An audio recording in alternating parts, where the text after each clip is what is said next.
Bonjour Monsieur le Président, Babacar Ndao Faye de la BBC. Ma question est relative à cette histoire d'accusation d'harcèlement sexuel qui aurait impliqué un membre de la délégation du Sénégal, en l'occurrence le chef cuisinier engagé pour l'équipe nationale. Je voudrais savoir comment vous avez été informé de cette affaire, quel a été votre rôle dans son rapatriement au Sénégal, a-t-il fait l'objet d'une enquête interne ou avez-vous tenté de dissimuler ou d'étouffer cette affaire et quelle suite aujourd'hui est accordée à cette affaire? Merci.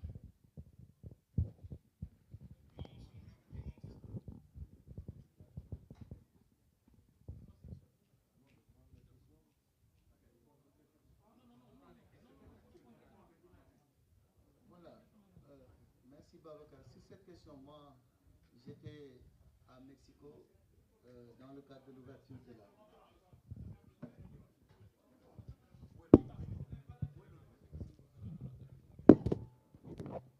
Voilà, sur cette question, moi, j'étais à Mexico quand le EG m'a informé et je lui ai demandé quand même d'aller échanger avec le chef cuisinier pour voir ce qui s'est passé exactement.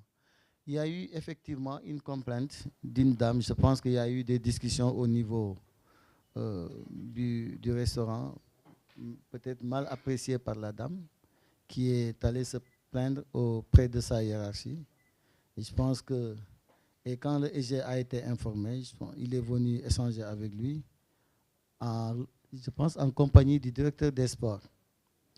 Et effectivement, le chef a reconnu avoir une discussion, juste une discussion amicale avec une dame qui s'appelle Martha.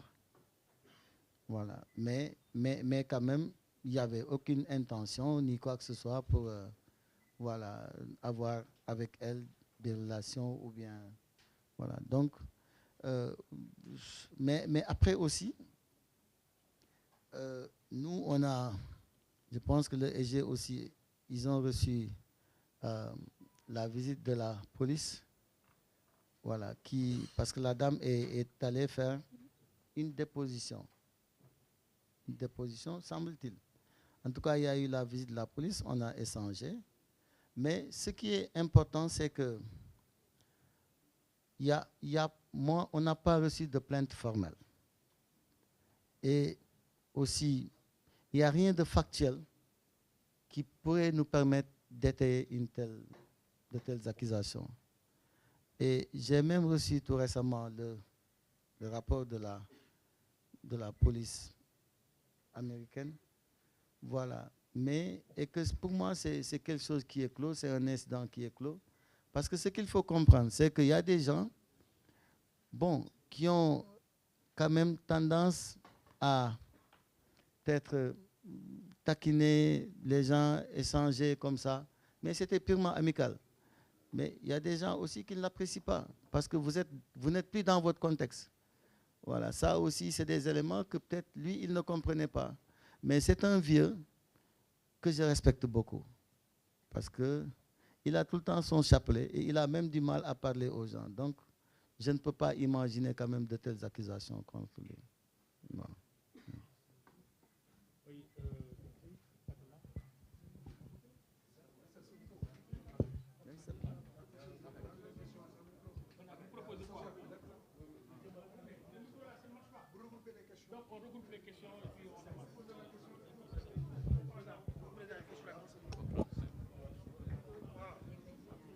On prend alors une série de 5 questions et puis on répond au fur et à mesure. D'accord. D'accord. Bonsoir, c'est Fatima Dien, journaliste à l'agence de presse sénégalaise APS.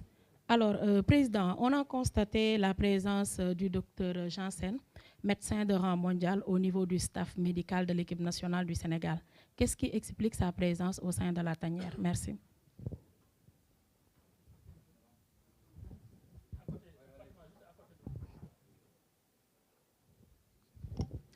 Oui, bonsoir, c'est Cheikh Tidiane Diagne, journaliste à la RFM, Radio Futur Média Dakar.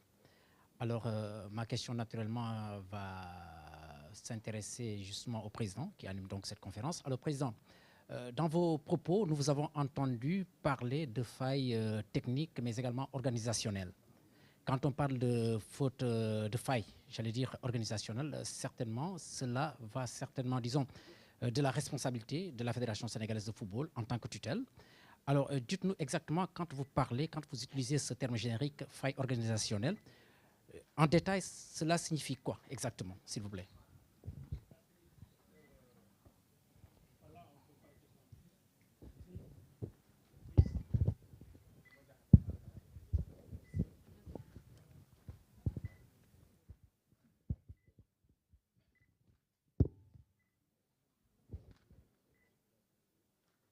Bonsoir, c'est Koumba Diakhatemar de la télévision sénégalaise.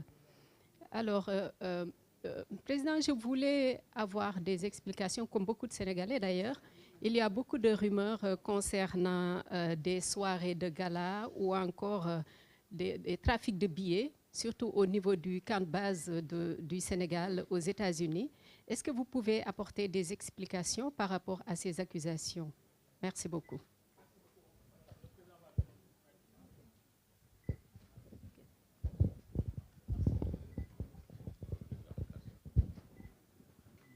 Merci. Fatima, sur le docteur Jean-Marc Sen. Le docteur Jean-Marc Sen, c'est un médecin français d'origine sénégalaise qui a une grande expérience dans les sélections de football déjà. En France, il a fait l'équipe féminine pendant 5 ou 6 ans. Il a fait la sélection nationale de rugby au moins pendant 10 ans.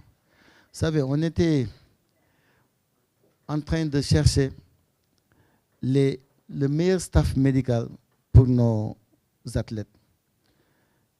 Avant chaque compétition, moi je reçois des requêtes du capitaine de la sélection nationale. Et c'est comme ça que nous travaillons. Et sur plusieurs points auxquels il souhaiterait qu'il y ait des améliorations. Donc le capitaine nous liste toutes ces informations. Et après, j'étais en train de voir comment satisfaire ces requêtes, parmi aussi tant d'autres. C'est là que j'ai eu la proposition, parce que nous avons des athlètes, une équipe composée de joueurs presque d'origine étrangère, européenne, et ensuite des gens qui sont ici du pays. Et souvent, eux aussi, il faut leur permettre d'avoir une expertise qui peut être proche et qui peut aussi leur parler et vraiment les accompagner. On a toutes les compétences ici, mais si on peut avoir aussi ces compétences qui viennent de l'extérieur, pour les associer avec celles que nous avons, ce serait une bonne chose. Mais l'autre aspect aussi, c'est qu'en fait, nous, le médecin titulaire, en fait, il n'a pas le profil académique pour accompagner nos athlètes. Et ça aussi, c'est quelque chose que j'ai découvert tardivement. Parce que le docteur Fédior, c'est un gynécologue de formation. Et je pense qu'à ce niveau, avec le retour que j'ai eu, bon, les joueurs n'étaient pas suffisamment convaincus pour être souvent accompagnés par lui. Donc, il fallait quand même, voilà, trouver une expertise convaincante, voilà, pour leur permettre quand même d'être très rassurés à ce niveau, parce que la santé passe avant tout. Maintenant, sur la question de Cheikh Tidiane Diagne, voilà, sur les failles organisationnelles et techniques. Vous savez, on n'a pas eu un plan de préparation de cette Coupe du Monde venant du staff technique. Moi, j'ai eu à proposer des matchs amicaux sur la base des contacts que nous avons eus avec certaines fédérations. Le premier match validé, c'est le match contre les États-Unis. Je pense que c'était le lendemain du tirage au sort. Mais chaque fois, je prends le soin d'avoir la validation du coach et du directeur technique national. Et ces matchs étaient validés. Et donc, le premier match devait se jouer à Charlotte. Il y a eu un second match. Et là aussi, On a pu négocier cela en marge du séminaire qu'on a eu à Atlanta, voilà, au mois de mars. Et avec le